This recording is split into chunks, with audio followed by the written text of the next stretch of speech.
Welcome to Paddles and Pines, powered by Expeditions in Education and sponsored by Friends of the Boundary Waters. This is a special series of 5 live streams all about water, the lakes, rivers, and wetlands that make the Boundary Waters such a magical place. Together, we'll explore how people travel by canoe, how animals live in watery homes, and why clean water is so important for all of us. Each event will take us on a new adventure, helping us discover cool science, amazing stories, and ways we can care for this wild and wonderful place. Because when we learn to love the Boundary Waters, we also learn how to protect it for today, tomorrow, and the future. So grab your paddle, bring your curiosity, and let's go.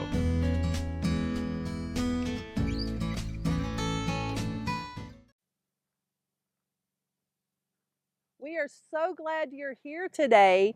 We are waiting on a few new people to show up, and it looks like they are paddling in right now. So wave to Rachel and Allison, and we are getting ready to start. Come on in, ladies. Well, we are glad you're all here. My name is Dr. Drizzle, and we are here today with our first ever Paddles and Pines collaboration with the amazing Friends of the Boundary Waters. Now, this is a first-time collaboration, first time being here with some pretty special partners in a pretty special place. So we're all going to give you a wave right now so you can see us. You'll see the names coming across, so let me give you a quick introduction. Over to my left, we have Rachel from the Ely Folk School. We have Jalen from the Boise Boys Fort Heritage Center. We have Allison and we have Rachel, who are outdoor educators from Friends of the Boundary Water. And I am here to help moderate this amazing day. Now, this is number 1 of 5. So we want to make sure that you enjoy this one so you come back for the next few of these. We are right now standing in front of Nels Lake, which is near Ely, Minnesota. Now, we're not actually in the Boundary Waters, but we'll talk about that in just a little bit. A couple of housekeeping things. We want to make sure that you keep your microphones muted. When you have a question, your teacher can help you put that in the chat window, but we're saving all of the questions until the end. Wow, this is going to be a beautiful day. I thought we were supposed to be very cool today because I was looking at the temperature and it said it was like 30 something, but that was actually in Celsius, so I've got to do a little conversion of that. But I do want to go ahead and get started, and we're going to start with Allison and Rachel from Friends of the Boundary Waters. And what are the Boundary Waters? Like we've heard this for a couple weeks now. The kids have been learning about it online, but what is this place? Yeah, so the Boundary Waters is this vast wilderness area. We have over 1,000 lakes. There's forests, there's trails, there's campsites. It's this huge wilderness area formed by glaciers. So all of these lakes are really close together, and it really allows us to do a really unique kind of traveling here, which we'll talk about today. Where the Boundary Waters are is also the traditional homelands of the Anishinaabe people, and we're really excited to have Jalen here today to talk more about the indigenous history and influence in this place. So the Boundary Waters has been around for about 50 years as a wilderness area. Our organization, Friends of the Boundary Waters, has also been around for 50 years, and part of our mission is really to protect this place and to bring more people to this place so that we can know it and love it.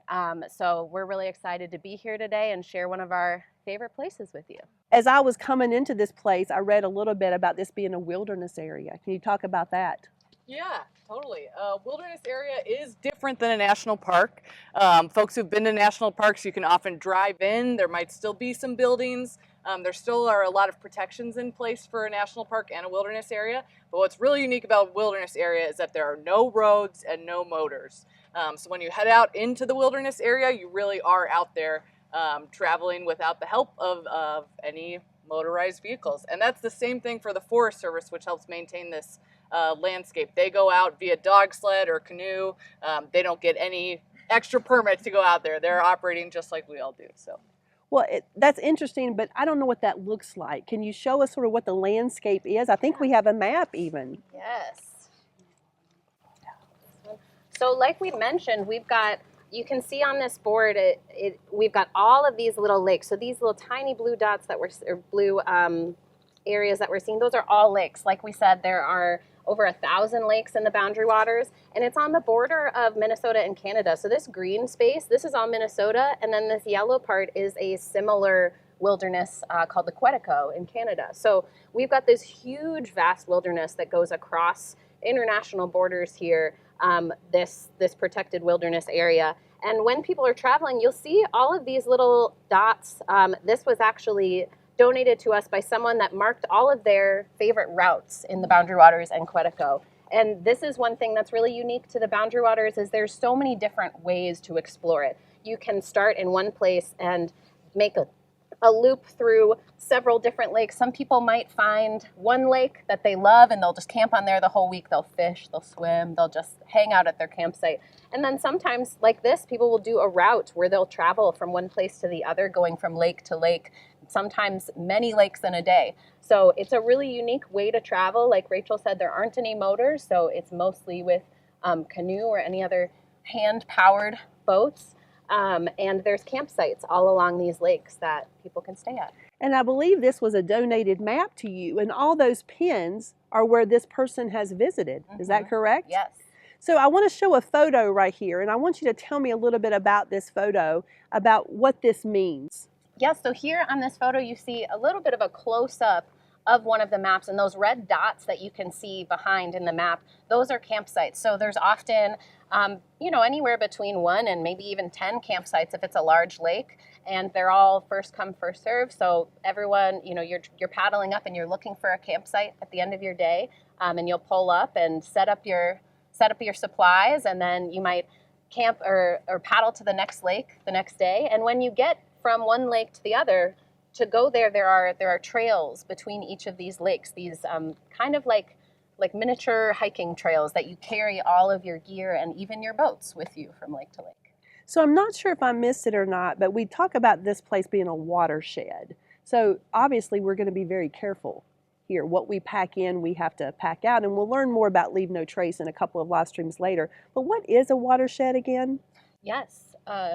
Yeah, great question. And Minnesota, we're actually in a really unique spot for watersheds because we're in a really cool location where the watershed is where all of the water is flowing towards. And so one of the biggest watersheds is the Mississippi River watershed, which a lot of folks all over the country know about. But we've also got water here that flows to the Arctic Ocean, to Lake Superior, to the Atlantic. So it's pretty special to be in a place where the water is flowing in so many different directions to get to different places. But the watershed itself is not just about where the water's flowing in the end, it's also about how it's flowing through the landscape itself. Yes. And so we're at a lake here today, and you can see behind us there are, forest on the other side of the lake. And so the idea is that all of this water that's here is flowing between all of these different lakes eventually. So this water is all connected, whether that's through groundwater or streams that go from lake to lake, or the evaporation and rain coming down in different areas of the Boundary Water. So we've got a very water-rich landscape here.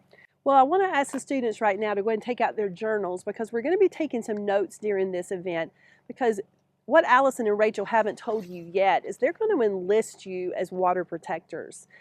During these 5 live streams, we want you to fall in love with this place so that you'll feel the desire and the want and the need to protect this place. So in your journals right now, you can write that we're at Nels Lake. You can write that we're right outside the Boundary Waters. But I also want you to write something that's going to remind you that it's up to you to protect this place. So make yourself a little reminder in your journal. How can I protect this place? And you may be writing from Florida or Vermont or Texas, and you're not here with us. But protecting watersheds in general are all of our responsibilities. So I want to move now from this geography, this landscape, into more of this cultural piece. Jalen, we are so thrilled that you are here with us today. We want to learn a little bit about the indigenous history of this place. Can you share that with us? Yeah, basically what I was thinking is that the Ojibwe people, Anishinaabe people, we arrived here in the 1300s, all the way back then. And before then, there was other folks here, Assiniboine, Dakota, Cree folks. Eventually, you know, this land has always been used for hundreds and hundreds of years, and hopefully our plan is to have it be able to be used hundreds and hundreds of years after us. Well, they were here hundreds and hundreds of years, but they're still here. Yep. What is the effect or the influence of this indigenous culture on this place right now? Well, not just the naming conventions of a lot of the lakes, but a lot of the trails and such that you might have had and are displayed on this map, right? They're all indigenous knowledge to they have had people go and search and look through and find these trails and then pass it on to the next people that were coming through. And as people have been more exploring the area, you find all these different trails. And so being able to find and connect those to one another has always been an integral part of the Boundary Waters. So your mission, I would say, is to protect this place because you've always protected this place. You know, you're here today as a partner with the Friends of the Boundary Waters. What do you do? What is your mission here? What is your job, if you will? Well, the biggest thing that we like to do is educate people, and I think part of my other job would be to also protect them, and through this is working with different companies, different organizations, you know, to really get the word about what this land was used for, what it's still used for, the people that are here that have been living here for hundreds of years, generations upon generations, and then why it's so important to be able to protect those and to still utilize this land. Well, I know it's important for the people that live here, but what I'm hoping, like we said earlier, that this coming up, that these kids will understand it's also their responsibility. They need to grow up in a world where they can be good stewards of the land, and we want to be able to do that. Thanks for sharing that, and I know we're going to share a little bit more later. Well, we saw you guys come in on a canoe, and I want to thank you so much for not tipping that canoe because I had a camera on there. I hope you enjoyed them coming in. But let's talk a little bit about the canoeing and how to safely canoe and how to paddle, if you will. So can we do some of that? Definitely. So the first thing, the most important thing to always have if you're going to go out on any sort of boat is a life jacket. You'll often also hear it called a PFD, which stands for personal flotation device. But to put our life jackets on, we'll just buckle them up. But I want to teach you all something that is really important for staying safe on the water. And this is that we want our life jackets to work really well if we happen to need them. If we fall in, we want them to keep us afloat. So we're going to do what's called a tug test. That basically means I'm going to take my life jacket by the shoulder straps and I'm going to tug it up. And I don't want this life jacket to go up over my ears. So if this was really, really loose, I could just tug it like this. And that wouldn't keep my head afloat if I needed it to. So that's one rule we always want to make sure, and we always help each other out by testing, making sure we're good. Well, I want to just share something. I'm a pretty good swimmer. So do I still need a life jacket? Definitely. Tell me why. Yeah, so even if you're a great swimmer, that's awesome. It's great to have those swimming skills. Sometimes you're in conditions that you don't expect. You might be in like rainy or stormy or windy weather where you might not, you might be a little disoriented, and maybe you're in that panic. You're not able to swim very well. It also could be very cold, and if that water is cold and it surprises you, you want to make sure you have something as a backup. Okay, well then I will make sure that I'm wearing my life jacket. Now we've got the life jacket. We saw you get out very carefully of the canoe. I want to know though how to paddle. Yeah. So Great question. can we do that? Mm-hmm. Yes. Would you like a paddle? There I you go. would. Awesome. Well, we're going to just tell you all about a couple parts of the paddle. So the three main parts of the paddle there's the top of the paddle, which is the grip or the handle. And then this long part of the paddle is called the shaft. And then down here is the blade. And so the easiest way and the best way to hold your paddle is to have one hand on the top on the grip and the other hand on the shaft down towards the blade. And if you put your arms up above your head, don't hit your neighbor right now. You make two kind of right hand angles with your arms, and that's how you know it's a good fit and you've got your hands in the right spot. The next step is that what's really cool, again, we talked about how there aren't any motors in the Boundary Waters, so you are the motor. The paddle and you, that's the motor that gets you moving, which is pretty cool. So you are going to put your paddle into the water and draw water towards you. And right now this is the forward stroke, just so everyone knows. Well, let's see if we can get them up and doing a little bit with you. So if your teachers are okay with this, students, we want you to go ahead and stand up. Maybe if you're standing beside someone, one person is putting their hand on their imaginary paddle with their left hand, and maybe the person beside it is doing with their right hand. So they're paddling opposite, thinking that you're in the canoe and you're paddling opposite. So go ahead and stand up, get those imaginary paddles ready, and let's learn a few paddle strokes, but please don't knock me over, Jalen. I can see you moving to my side over here. So. Awesome. So again, that forward stroke, you're going to place your paddle ahead of you in your imaginary water, and you're going to pull water all the way to your hip. And once you hit your hip, you're going to take it out and you're going to paddle forward again. Paddling looks like it's an arm workout, but it's actually supposed to be a core workout. So your abs should be firing. That's what's giving you that power to paddle for a really long time. So and this is having you move forward in the water. Okay. Yep. Well, wonder if I run into a tree. Great question. Okay. Yep. If you need to have a little bit of a braking moment, what you can do is a back paddle. So that same motion coming in at your hip and pushing your water forward is going to slow you down. Nice. Everybody looks great. Love it. Awesome. And then the last thing we want to share with you all is paddling is and everything in the Boundary Waters is a super cool form of travel because there's a ton of teamwork. So when you're in the canoe, the person in the front of the canoe is always going to just be the motor and paddle forward hard and momentum. Maybe do that back paddle every now and then if they need to slow you down. And then the person in the back of the canoe is in the stern, and they're going to steer the boat. And the two kind of main steering directions are either pulling water towards you or pushing it away from you. So if you're in your classrooms, you could try that move too.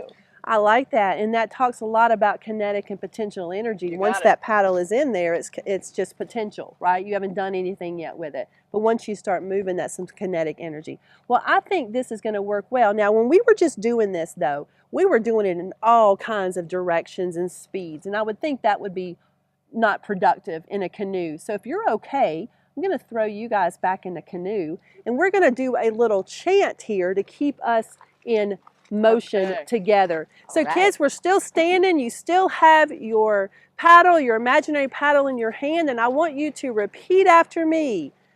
Paddles in the water. Paddles in the water. Stroke by stroke. Stroke by stroke. Through the boundary waters. Through the boundary waters. Where stories are spoke. Where stories are spoke. Lift your voice. Lift your voice. Let the wild winds chime. Let the wild winds chime. Paddles and pines. Paddles and pines. It's adventure time. It's adventure time. Now, if you're in the room right now doing this and your teacher is not standing up doing this with you, I'm going to encourage you to get them to stand up with you because we're going to do it one more time. But how about this time, Jalen and Rachel, we do the backward. Would that be okay? So get up. Remember, you are repeating after me. 1, 2, ready and go now. Paddles in the water. Paddles in the water. Stroke by stroke. Stroke by stroke. Through the boundary waters. Through the boundary waters. Where stories are spoke. Where stories are spoke. Lift your voice. Lift your voice. Let the wild winds chime. Let the wild winds chime. Paddles and pines. Paddles and pines. It's adventure time. It's adventure time. Turn to the buddy beside you and give them a high five. Please put your paddles carefully down on the ground and go back to your seat as we move into our second part of our live stream today. I don't know about you, but my core is feeling really good about now. That 6-pack or 8-pack or whatever they call might just happen with me if I do this about 7,000 more times in the next hour. So we want to also learn a little bit more about the history of this place. So Rachel, we're thrilled that you're here. Now you're from the Ely Folk School. Can you tell me a little bit about what that is and what you do there? Yeah, so the Ely Folk School, we focus on building community, and we do that through a lot of hands-on learning experiences, so kind of like what we're doing today. And we teach a lot of classes and workshops all about the crafts and cultures of this region, past and present. And we have classes, anything from all sorts of different art forms to writing to blacksmithing forge. We have blacksmithing classes. We do cooking classes, and we do canoe building class as well, which is part of why I'm here today. I love that. So why is a canoe such a good fit for this landscape that we're in now? Yeah, so as Allison and Rachel talked about, there's all the water and all the lakes, but they're connected by land, and so you need to be able to travel on both the water and the land. And so the canoes, they're really relatively fast in water. You can build them to different shapes depending on if you're doing big lakes or rivers. So there's a lot of flexibility in that. And then you can carry a lot of gear in your boats as well. They're like nice big boats and have lots of storage capacity. And then you're also able to portage them or carry them across the trails with you as well. So there's another indigenous connection here, right? So what is this indigenous connection with the use of the canoes here? Yeah, so even the word canoe, right? In our language, it's Jimon, and it actually comes. It's a kind of a quick story, but the word Jimon comes from the word ojim, which is to kiss somebody. And you ever wonder why that you would call it that? And all this black tar that's on the outside, that's the waterproof and sealant that you would put on the canoe. So when you're making it, you want to see if there's air that can get through it. And if there's air that can get through it, right? If you're basically trying to blow a bubble, and if you can get air through it, then it's not waterproof yet. And so essentially, you're kissing this canoe as you're building it, and every time you have to repair it, you have to kiss it all over again. And so, if you think about the lightweight of this birch bark, it's in this water repellent quality to it. As you're going around on the Boundary Waters area, it's covered in all these different trees, and all these different trees contribute something to the birch bark canoe. And so you can make all these repairs on the fly as you go, even with some of these modern day canoes. So I'm assuming we use some of these canoes for fishing here too, right? Yeah, people use them for fishing. There's wild rice in this area, so people will harvest wild rice, and you can hunt, and yeah, just kind of the boat will carry you where you need it to go. Well, we keep talking about this beautiful canoe behind us. Before we actually look at this and find it, I've got a few photos that you shared with me. Yeah. Can we talk about these photos and tell me what's happening in these 3 photos? Great. Yeah, so this birch bark canoe is made from all locally sourced materials from here near the Boundary Waters. So in this photo that you're seeing now, they're actually moving moss. They're in a bog right now, and they're getting spruce roots. So spruce is a type of tree, and they're harvesting long little bits of the roots, which we use for the lashing. So think of them as like the rope that binds little parts of the boat together. All right, and we'll show that in just a moment. This next one, let's see if I can get it to move forward. Great. So this is where they're shaping the birch bark itself. So they stripped a long piece of the birch bark off of a tree. And so it's one long strip the size of the canoe, and they're using those like upright vertical sticks as to help shape the birch bark into the boat U shape. And then this last one. Here they are putting the pitch on. So that's kind of what Jalen was just describing. So they're waterproofing all where the seams are and other little spots that might have holes in them to help the boat be waterproof. So these photos are great, but I think we want to see it a little bit more up close and personal. So I'm going to walk over here, let Allison and Jalen help you as you describe more about this beautiful piece of boat behind us. Yeah. So this is a birch bark canoe, Wigwasi Jaman, and it was built by the folk school community back in 2016, 2017. It's a 13-foot boat, and it was led by a master canoe builder, Eric Simula, who learned directly from Anishinaabe elders and wanted to share the knowledge and history of the birch bark canoes with the larger Ely community. Excuse me. So a large part of building this boat was actually going out and harvesting all of the materials like you saw in the first photo. So Jalen here is holding, so this is some of the spruce root, and you'd use, when it's fresh, it's a little bit more pliable. You'd also use water to make sure it's nice and like, acts more like string. Right now it feels like pretty hard, just like kind of any wood you would expect. And then, so they would harvest the birch bark itself. Thank you, Allison. So this is kind of what it can look like. It curls up on itself, and this is actually like a paper birch, it's often called, because it kind of looks like a little paper scroll.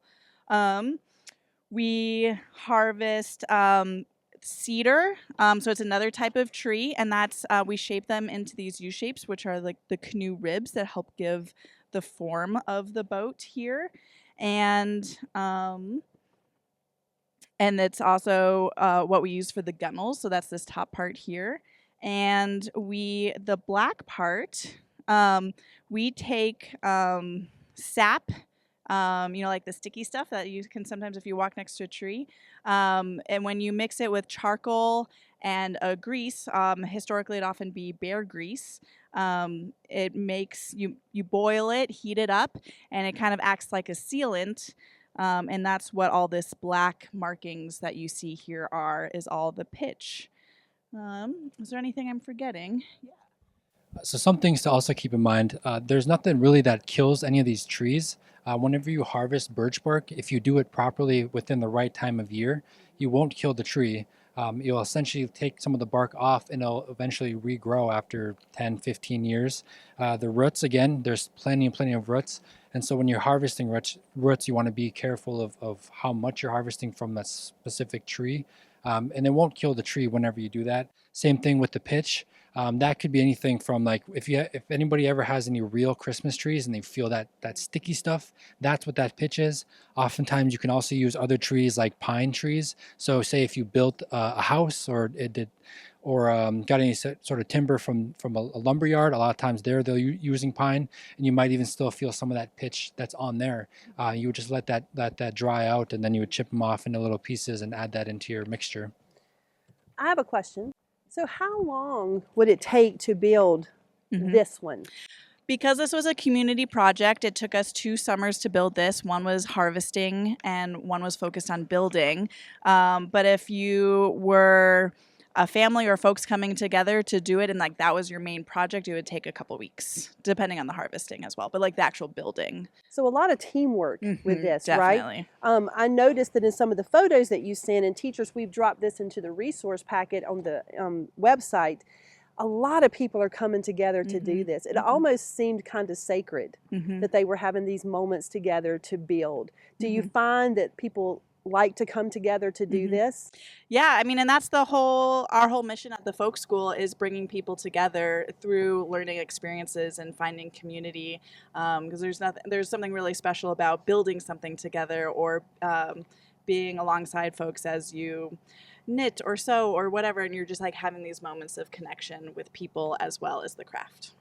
So students, just something to think about, that doing things that you love to do with a group of your friends makes you happy a lot of times. So doing those kind of things, learning more about the culture around you so that you can do some things that maybe your grandparents did. Now don't give me the look. They did not have the Nintendo or the Xbox or all those things, but there were a lot of cool things that you could come together in your own folk school, if you will.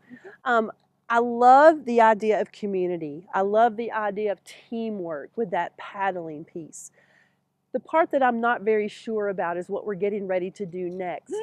Allison and Rachel, you talked about, can I give you that, just hold? You talked about paddling together, teamwork. You weren't going to let the GoPro go underwater because you were in sync with each other. This project is called Paddles and Pines.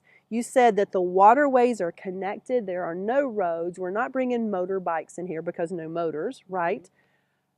How in the world then, since they're connected by land, how do you get the boat from one waterway to the next one? And I'm scared what you're going to tell me, but let's talk about that for a moment. There's a special word for that. I think we call it portage.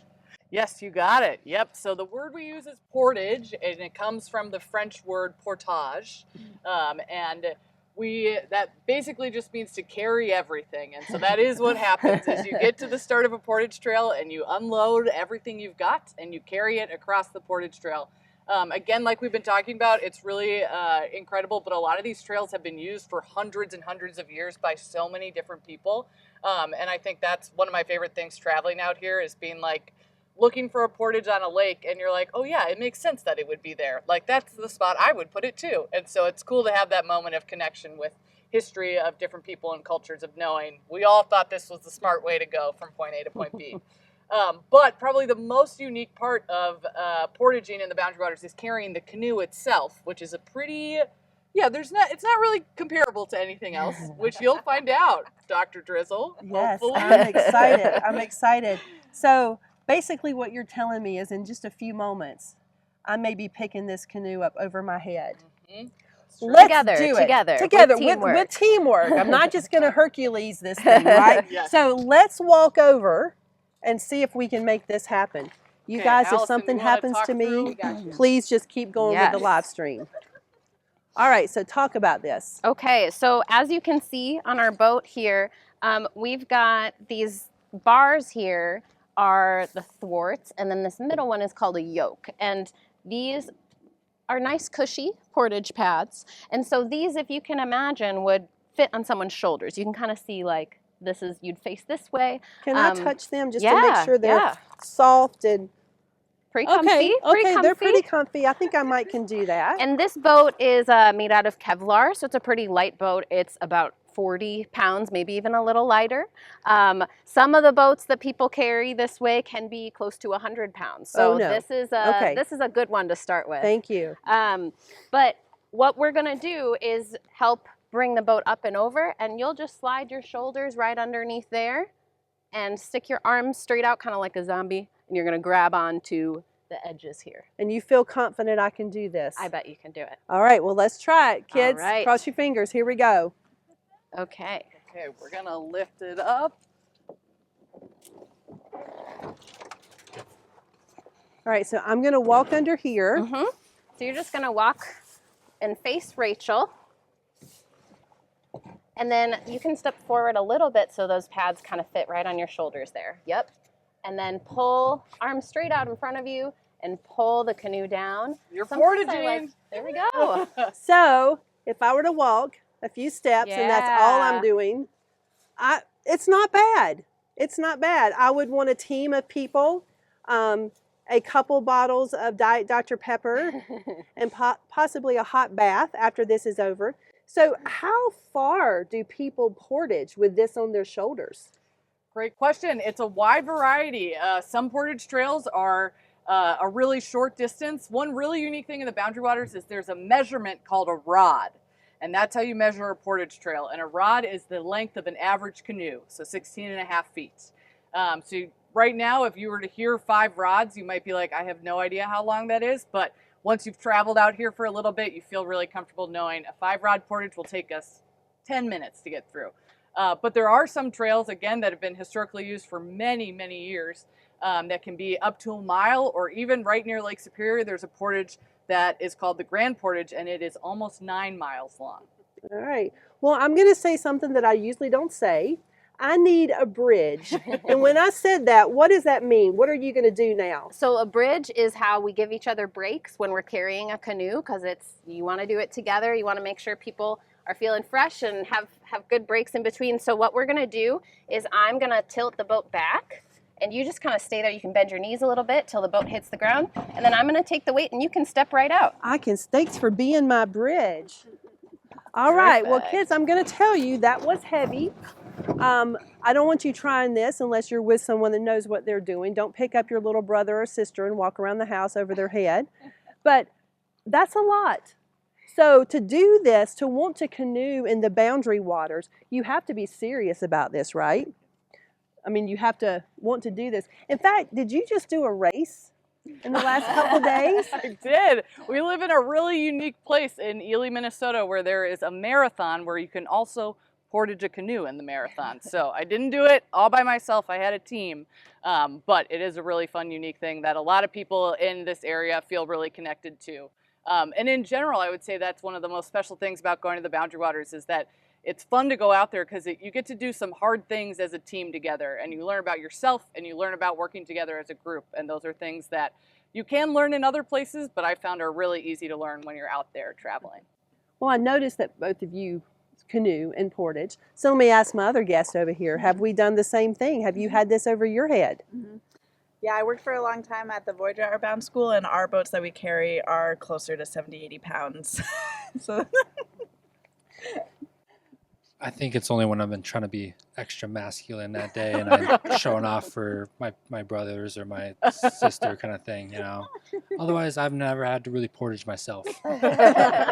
So I do have a question about your luggage and your supplies. So if you can't keep them in there because they would fall out. Who brings that along? So that's where it's a big team effort. So somebody might take your equipment pack that has all of the camping gear for everyone, and later on this week we'll see some of those packs that you pack everything into. But it's a big square pack that fits nicely in the canoe, but you'll carry that on your shoulders like a backpack. And so some of your group might have those packs. A couple have canoes. Maybe everyone's holding a paddle. And you'll maybe switch off if it's a really long portage. You might take the canoe for half and then take a pack. So I'm assuming you're not portaging the entire trip. So you're portage and then you're there and enjoying it and swimming or fishing or just camping and being with family, right? Definitely. And you also can do a trip in the Boundary Waters without any portages. There are lakes that are really big, and so some people will enter on a big lake and find a campsite and do day trips around that lake and just stay there, and that's also an amazing way to explore this place. So that's one thing I love about the Boundary Waters, is that you can really find a way to explore that suits what you're excited to do. So 1,200 different routes on the Boundary Waters, 1.1 million acres, I believe that I read. So the type of boat you have is very, very important. So we're going to get to our STEM challenge right now, if that's okay. I'm going to ask that you grab this microphone from behind my back and just let me have that so I can hear a little bit. So kids, we're going to start talking now about our STEM challenge. I didn't plan for this to say you can do this right after I did something that I never thought I would do. But here is your STEM challenge. We want you to design a model watercraft using only natural materials from your community. Now you heard Rachel and Jalen talk about these were natural materials, and they didn't hurt nature as they were using them. They used what they needed and then gave the trees time to grow again. It must float for at least 2 minutes. And it needs to carry a weight. And we wanted to give you sort of an idea of what that weight would look like. So about 10 pennies, okay? So we're going to ask you to float it for 10 pennies, and we want you to float it for 10 pennies. Let's float it for 2 minutes with 10 pennies. It's got to move forward too. So there's no little people that can sit in there. So you can do things like blowing, or maybe you could put a finger beside it and paddle, or you could have some type of current that it runs with. But we want to see what that looks like. And we also want to see what the shape of your boat would look like and how it would affect your speed and stability. I want you to think about when you're doing this, and you've had sort of a short time to do this, think about what materials would best let something float, and we call that buoyancy. So we want to have light materials, and then we want you to compare your design to the birch bark canoe or to the canoe behind us that we saw earlier. Now don't compare it to the Kevlar, because that one I think weighed like 150 pounds. I think they were lying about the 40. It was really 150 pounds, and I don't want you to make something that big. But we want you to create these designs, and then we're going to let you share those. We're going to use the hashtags paddles and pines, and we want you to share them because Rachel and Allison and their team are very interested in what other people think about the Boundary Waters. They love it. So they want you to love it too. And I bet if you would share your designs, they might even want to see if they could make a bigger one and have another kind of race, with just natural made materials from kids all over the country to see if they float. That would be, and we'll come film that to see if they make it in the water. We will not be putting our GoPros on those though, because just to make sure they do make it.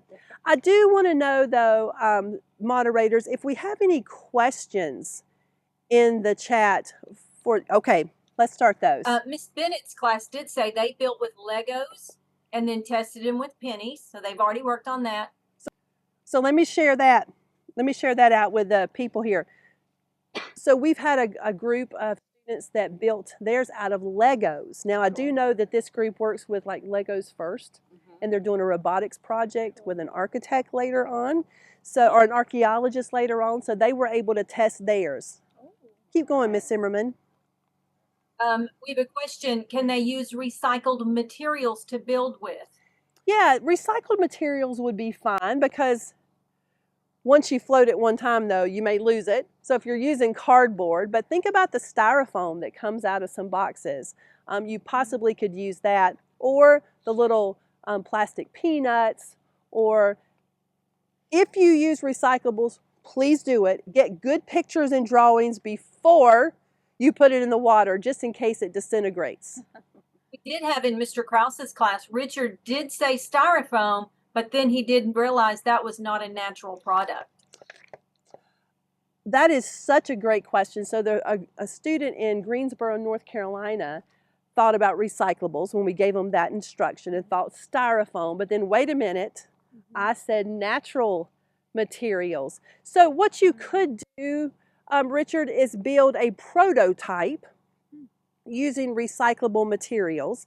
And then once you have it the way you want it, then go collect the natural materials to build that.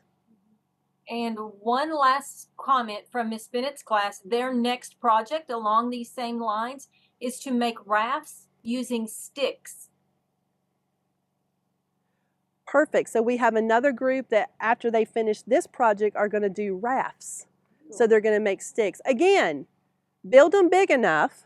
We'll send these 4 out on them for 24 hours and see if they can survive. So I do want to ask you if there are any other questions about what we've learned today. Something you want to try to stump our presenters with. I'll give you a minute to. This is Miss Bell coming from Wyoming. We had a few questions that were dropped in the chat. So one of the questions, you had mentioned bear grease, which of course got kids wondering about bears and other animals in that habitat. What would you see there? So one of you mentioned bear grease, which got kids thinking, what other animals would you find in the boundary waters? Now, we're going to tell you a few, but then we're going to encourage you to come back on Friday because we're actually going to be doing the animals. But let's talk about that bear grease. What in the world does that mean, and where does it come from? Who wants to take that question? I don't really know. Well, bear grease, from what I think I know of it, is it's like the fat. So if you think about right now, it's really hot. Like I'm sweating. It's toasty here. But in the winters, it gets really cold here, like negative degrees. And so one of the ways animals survive in that is to have like a thick layer of insulation, whether that's by fur or fat. And so, using some of the bear fat, bear grease, you can mix it with the other ingredients. And I don't quite know the science behind it, but it helps it make that the pitch that we were talking about. Excellent. And Miss Bale, did you have another one? We did. The kids were wondering how heavy those 2 canoes are. Both the one made out of birch bark and the one made out of fiberglass. If we could get an approximate poundage on how heavy they are. So good question. We are going to ask you to give us approximations again on the weight of these 2 canoes. So we'll start with the one that I lifted over my head with no sweat. I'm pretty sure that was 275 pounds, but if we put that back into standard measurement, it would be About 40 pounds. about 40 pounds. And do we have a guess on how much this one would weigh? I'm trying to remember. It was probably more in the 50-ish range, right? Rachel and I moved it off my car this morning, but we also put it in the water, and so it sometimes, depending on what type of materials you're using, like the Kevlar doesn't soak up any of the water, but sometimes when you have wooden boats, whether it's these birch bark canoes or there's a lot of like cedar strip canoes, and sometimes those get heavier as the water soaks into the materials. Well, I do want to talk about that. When you pulled it off your car, you immediately soaked it. Why did you do that? Because we didn't use it to canoe in. This canoe is up on display in the Ely Folk School, and so it doesn't get out onto the water as much as it should for being a boat. So it was just a little bit to take care of the materials and help make sure the birch bark is still supple, still in use, and to help with the pitch. If we're truly taking care of it, or like further taking care of it today, I would have brought some pitch with us to see if there's any leaks, and we could, it's a way to test our waterproofing as well. All right. So it got a spa day. Yes. Excellent. Any other questions? Yeah, we had one last one. We were talking about teamwork in a canoe. So if me and my friend Knox are in a canoe and we become unbalanced and Knox and I go into the water, how could we work together as a team to climb back into our canoe? Such a great question. And I forgot to tell you that we have been working on a little skit to demonstrate what that looks like. Now, you can see that my friends out here have little puzzled looks on their faces because they didn't hear the question, and that was on purpose because I want to give it to them as a surprise. This is a little bit of improv. So the question was, 2 students are in a canoe. They have put on their life jackets. They are safe. They've gotten in. They've stayed low. They have sat in there. They're paddling, but they all of a sudden get unbalanced.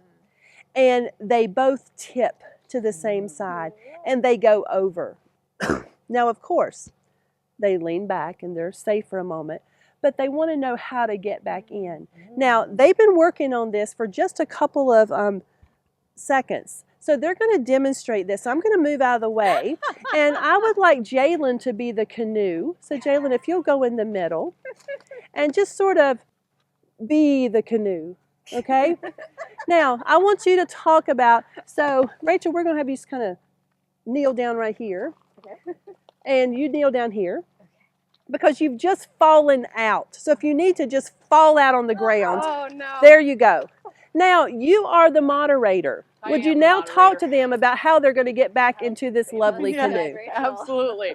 Okay, well, the first most important thing, if you are to tip a canoe, you are the most important thing you have to take care of. So I'm number 1. And if someone's in the water, the kind of universal symbol to know they're okay is tapping on the head. So let's see, are they okay in the water? I'm okay. They're okay. That's awesome. The next most important thing to take care of if you tip your canoe is trying to hold on to your paddle and your boat, because those things are going to help you continue to move on with your adventure. In kind of like the line of things to think about, the last thing that could be in your canoe would be all your gear. And at the end of the day, if you lose your gear, you'll figure something out, but you can't get anywhere without your canoe or your paddles, and you can't get anywhere without yourself. So that's the order of who we take care of in that moment. And there are kind of 2 ways that we would manage a boat tipping. One way would be you would just swim to shore, which feels kind of funny, but these boats all float really well. So you would be able to swim and drag it to shore, and oftentimes if you've got someone else around you, they could help give you a hand and get it to shore. I think we're going to need to see that. Okay, so if you cool. guys can stand up and pretend that you're Yep, let's swimming, see and, some and swimming. give Let's give Jalen Jalen a little pull there. Yep. All right, I like that. Come on. And now there's a second one, so let's go There back. is a Jalen, second we're going to let you way. put your arms down and rest a And minute. in the second form, Dr. Drizzle, I'm going to need you to be the second canoe. Oh, well, I was hoping that wasn't going to happen. But I will do it because Okay, I great. carried a canoe today. You did. So in the second form, there would be 2 canoes out on the water and some people in the water and in the boat. But right now, Jalen and Dr. Drizzle, you're going to be the 2 canoes. Hands up. And what we would do is Jalen is tipped over and Dr. Drizzle is an upright boat. And we would do something called a T rescue. So we would help maneuver Jalen's boat to be in the shape of a T. And then with the upright boat of Dr. Drizzle, we could pull the flipped over boat over it and flip it over in the water. Oh. Yep. Wait. Okay. No, you're doing it. Here we go. Yes, yes. And then we Yes, you flipped flip. Beautiful. Or maybe a little harder to envision, but another really cool moment of teamwork. The T rescue is something that on long expeditions we make sure everybody feels comfortable with, so that if someone was to tip, you would know what to do and support your team in that moment. That is such a great question. I want to end this, though, with a few comments from each of you about what the boundary waters mean to you. So, Rachel, I'm going to let you grab that microphone, but we're going to start over here. So, Rachel, you've been coming here for how many years? I think I've been coming to the Boundary Waters for over 25 years now. So I came when I was a kid, and yeah, the first time I came out into this landscape, I just felt really connected to it. And for me, it was portaging the canoe that I fell in love with for the first time. I like doing hard physical challenges. So that, to me, at 10 years old, was something that I was set on doing for the rest of my life, and I'm still doing. So, but being out here makes me feel really at peace and really at calm. I love working in a group together with the people I'm out there with. And yeah, I feel like every time I go to the Boundary Waters, I learn something about myself that I didn't know before I went out there. Beautiful story. What about you? I didn't end up going to the Boundary Waters until I was in college, so it wasn't something I grew up doing, and I was really surprised by the landscape and how remote it felt and how rocky it was, and just like all of these really beautiful places that you just felt like the only person anywhere. And it was a really unique feeling to feel that immersed in nature and just to hear the like loudest quiet you've ever heard, and just to have that level of being immersed in nature was something I felt really connected to. And I guided young people in my really second time to the Boundary Waters, and just seeing them take on challenges and do things they didn't think they could do is just really inspiring. What about you, Jalen? For me, it's the fact that this area has been used for hundreds and hundreds of years, and I have to remind myself every time that we go out that my ancestors were probably on this area. If I stopped to take a rest, that was probably a space that my ancestors wanted to also take a rest and maybe go eat lunch on or fish at, things like that. And again, I guess I agree with Allison that the quietness and getting away from all the technology, hearing all the motors, all the cars, the buildings, the lights, hearing those things and not being able to hear those things and being able to see how dark the sky actually is and seeing all the stars, those are probably some of the things that I don't know if you can ever really get anywhere else. And Rachel, what about you? Well, I'm going to be honest with you. I'm from northern Arizona. I didn't like the Boundary Waters the first time I went in it because it was so different. And it took me a little bit to look past the mosquitoes and some of the rainstorms to really see, that peace and solitude and learning about yourself, that doing something like portaging a heavy boat, there's, what Rachel was saying earlier of like there's more in you than you know.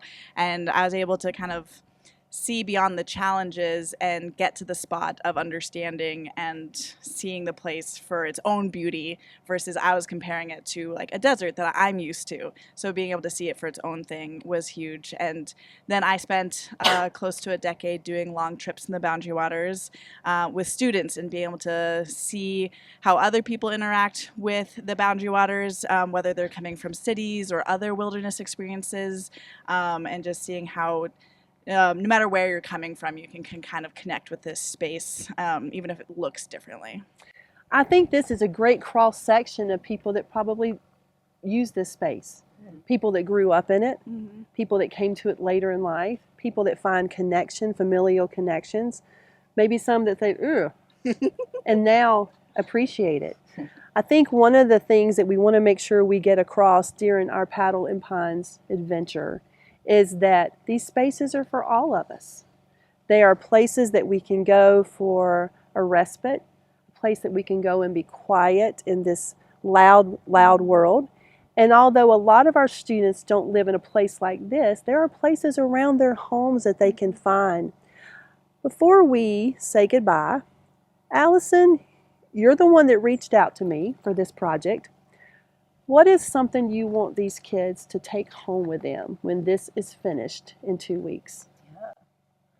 I really hope that everyone is able to know this maybe a new place for them, this place that maybe they hadn't considered, to know that there is this area in northern Minnesota that is a really vast wilderness that you can experience being totally out in nature, which I mean, I've been to a lot of wilderness areas in the country, and there is something really unique here. So I'm really excited for everyone to learn about maybe a new place to them, but I also am excited for students to take what they're learning here and, like you said, see if they can find somewhere at home that gives them that same peaceful feeling of being immersed in nature and being connected to your landscape.